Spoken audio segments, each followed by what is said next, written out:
दुपारी आम्ही बघायचं काम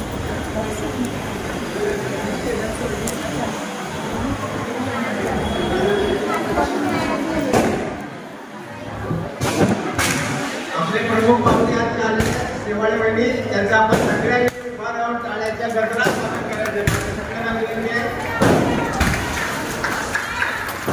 शेवाळे साहेब आप आगे बढ़ो, शेवाळे वहिनी आप आगे बढ़ो. भारत माता की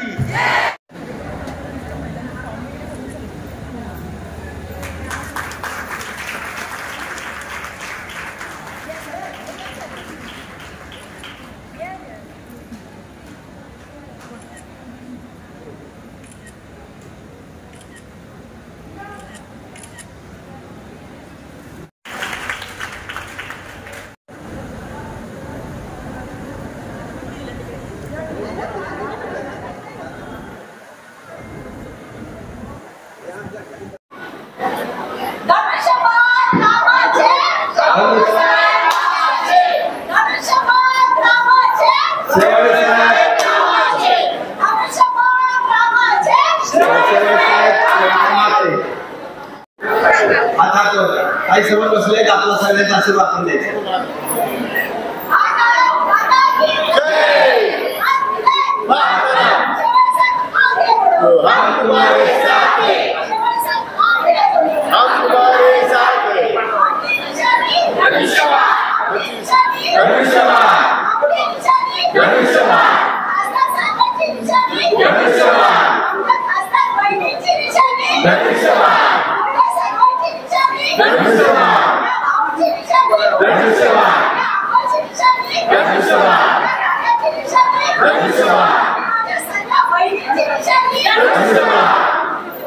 सावित्रीबाई फुले घरेलू कामगार संघटनेचं मी मनापासून आभार मानते सर्व महिलांचं. आणि आशाताईंनी तर सगळ्या महिला आशाताईंशी जुडले गेलेल्या आहेत आणि त्यांचं कौतुक करते. कारण काय माहिती आहे, पटकन बायका अशा लगेच कनेक्ट होत नाहीत, कारण त्यांना विश्वास हवा असतो की समोरची व्यक्ती आपलं नक्कीच मदत करत असेल की नाही. परंतु आज सर्वच महिलांचा महायुतीवरती पूर्ण विश्वास आहे आणि याच विश्वासाच्या आधारावरती सर्व महिला एकत्रित झाल्या आहेत.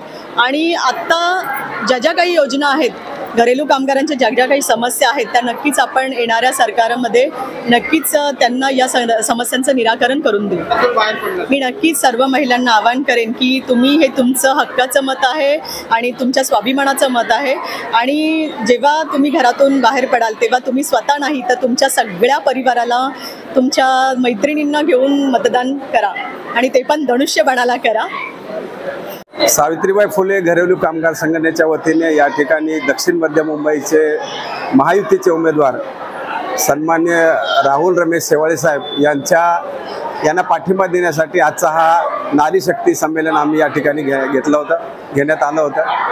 आपण बघितलं की हजारोच्या संख्येने या दक्षिण मध्य मुंबईमध्ये आमच्या घरेलू कामगार काम करतात.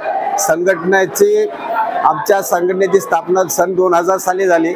आज जवळपास 24 वर्ष ही संघटना घरेलू कामगारांमध्ये जाऊन तळागाळात काम करते. हजारो या संघटनेचे सभासद आहेत. विशेषतः आजचा जो मेळावा आहे तो केवळ आणि केवळ आम्ही दक्षिण मध्य मुंबईला पुरता मेळावा हा बोलवण्यात आला, तरी आपण बघितलं की हजारो महिला या ठिकाणी उपस्थित होत्या. या ठिकाणी आपण लक्षात घेतलं पाहिजे की जी भावना आमच्या गरीब महिलांमध्ये आहे, जे मोदीजीने या ठिकाणी प्रत्येकाला रेशन दिलेलं आहे, महाराष्ट्र शासनाने 100 रुपयात या ठिकाणी शिधा दिलेला आहे, त्याचबरोबर अनेक महिलांचे प्रश्न असतील, विमा असतील, आयुष्यमान भारत योजनेची कार्ड त्या संदर्भात 5 लाखाचा विमा देण्याची बाब असेल, किंवा त्याचबरोबर आमचे जे घरेलू कामगारांचं या ठिकाणचं म्हणणं होतं ते आम्ही खासदार साहेबांसमोर मांडण्यासाठी या ठिकाणी त्यांना निवेदन आम्ही तयार केलं. आणि ते खासदार साहेब याच दुसऱ्या तालुक्यात नायगावला, तिकडे यांच्याच मतदारसंघात नायगावमध्ये प्रचारार्थ त्या ठिकाणी बिझी असल्यामुळे स्वतः कामिनीताई या ठिकाणी उपस्थित होत्या. त्यांना आम्ही सगळ्यांच्या वतीने निवेदन दिलं आणि निवेदनात आम्ही अशी मागणी केली आहे की जे घरेलू कामगार कल्याण मंडळ आहे ते बरखास्त झालेले आहे, त्याची पुनर्बांधणी करावी. त्याचबरोबर या ठिकाणी मालकाची सुद्धा त्या ठिकाणी सभासद नोंदणी व्हावी आणि मालक, कामगाराचे प्रतिनिधी आणि सरकार असं त्रिपक्षीय मंडळ स्थापन करावं आणि त्याच मंडळाला 100 कोटीची तातडीने या बजेटमध्ये, येणाऱ्या बजेटमध्ये भरीव अशी तरतूद करावी अशा प्रकारची मागणी आम्ही या ठिकाणी केली आहे. त्याचबरोबर त्यांना विमा योजना, जी पूर्वी आम्हाला जनश्री विमा योजना, ज्या योजनेत 200 रुपयात आम्हाला आमच्या माता भगिनीला त्या ठिकाणी विम्याचं संरक्षण मिळत होतं, त्यात केंद्र सरकार 100 रुपये आणि राज्य सरकार 100 रुपये असे मिळून 200 रुपये दोन्ही सरकारचे मिळून आम्हाला आमच्या भगिनींना त्याचं विम्याचे ते हप्ते स्वतः सरकार भरायचं आणि ते आमच्या माता भगिनीला त्याचं सुरक्षा कवच होतं, ते या ठिकाणी नष्ट झालेलं आहे. त्याचबरोबर यांचा माता भगिनीचा आमच्या पेन्शनचा मुद्दा आहे, जो कायद्यातच तरतूद नाही, त्यामुळे पण आम्हाला पेन्शनचा मुद्दा, त्याच्यासाठी आम्ही या ठिकाणी संघर्ष पुढे भविष्यात करणार आहोत.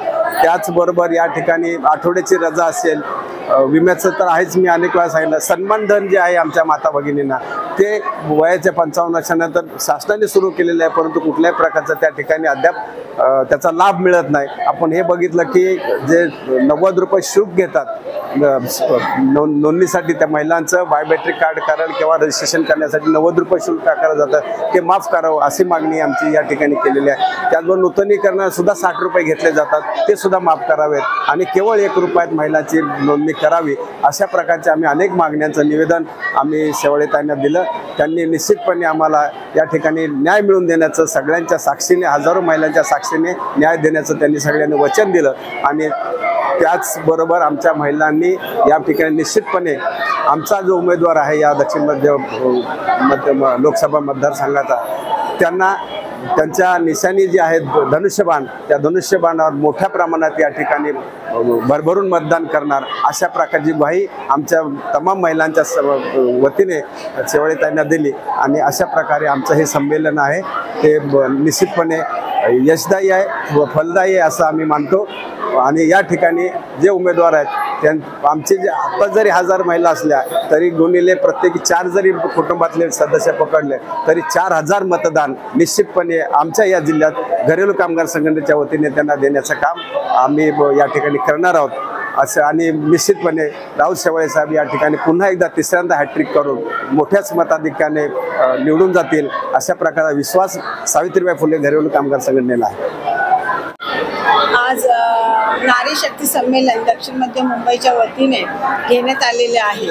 ज्या केंद्र सरकारच्या आणि राज्य सरकारच्या ज्या योजना आहेत नारींसाठी, आणि म्हणूनच हे संमेलन ठेवलं की नारींना, ह्या महिलांना सुद्धा त्याचा लाभ झालेला आहे. ज्याप्रमाणे आयुष्यमान भारत विमा योजना आहे, लेक लाडाची योजना आहे, सुकन्या योजना आहे. परत आपण पाहतो की आज सर्वजण आपण जिवंत आहोत तर ते केवळ आणि केवळ मोदीजींमुळे, कारण वॅक्सिन सुद्धा सर्वांना फ्रीमध्ये दिलेली आहे. आणि महिलांसाठी एवढ्या योजना त्यांनी केलेल्या असल्यामुळे ते नेहमी महिलांना वंदन करतात. कारण 2014-2019ला सुद्धा जर आकडेवारी तुम्ही पाहिली असतील मतदारांमध्ये तर महिलांची आकडेवारी जास्त आहे. म्हणूनच आज नारी शक्ती वंदन कार्यक्रम घेण्यात आलेला आहे महिलांचा, की जेणेकरून आमच्या महिलांपर्यंत ह्या योजना पोहोचतील. आणि दक्षिण मध्य मुंबईचे उमेदवार राहुलजी शेवाळे साहेबांना आपल्याला परत एकदा इथं उमेदवारी त्यांची हॅट्रिक आहे आणि त्यासाठी महिला घरापर्यंत पोहोचू शकतात आणि महिलांनी ठरवलं तर सर्व काही करतात. म्हणूनच आज महिलांना आम्ही नारी शक्ती वंदनच्या कार्यक्रमाला बोलू. जास्तीत जास्त महिला मतदानाच्या दिवशी उतरतील. आता 4 दिवसावरच मतदान आलेलं आहे 20 तारखेला, आणि 20 तारखेला मतदान महिला जास्त करतील आणि सर्वांना घेऊन येतील. आज पाऊस झालेला आहे त्याच्यामुळे लोकांची गैरसोय थोडी होते, अचानक पावसामुळे वादळ सुद्धा सुटलेलं आहे. तर त्याप्रमाणे आम्ही हे कार्यक्रम म्हणजे चालूच आहेत आमचे, आणि महिला जास्त प्रमाणामध्ये वोट करतील असं मला वाटतं.